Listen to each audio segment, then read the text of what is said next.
So hey guys, welcome back to our my channel বকাটেমি জানো। আশা করি তোমরা অনেক ভালো আছো। আজকে হচ্ছে শুক্রবার, এইমাত্র নামাজ পড়ে বাড়ি ফিরে আর বাড়ি ফিরে দেখছি বাড়িতে কিছু স্পেশাল মেনু তৈরি হচ্ছে।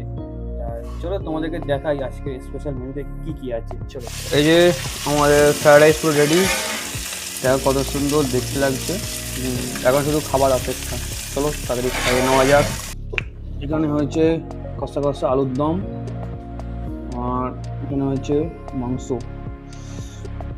চলো, সো গাইস, রান্না তো কমপ্লিট হয়ে গেছে আর এখন আমি খেতে বসে পড়েছি। তো তার আগে তোমাদের মেনুটা একবার দেখিয়ে দিই। তো আজকের মেনুতে আছে মিক্সড ফ্রাইড রাইস, যাতে আছে পনির, চিংড়ি মাছ, চিকেন সব আছে। আর হচ্ছে পাবদা মাছ ভাজি, শসা, হচ্ছে আলুর দম, চিকেন কষা। তো এত সুন্দর খাবার দেখলে কার না খিদে পাবে। আমারও খুব খিদে পেয়ে গেছে। তো ভিডিওটা বেশি বড় করবো না, এখানে শেষ করছি। এখন খাওয়া দাওয়া করবো। দেখা হচ্ছে নেক্সট ব্লগে। ততক্ষণ তোমার ভালো থাকবেন, সুস্থ থাকবেন।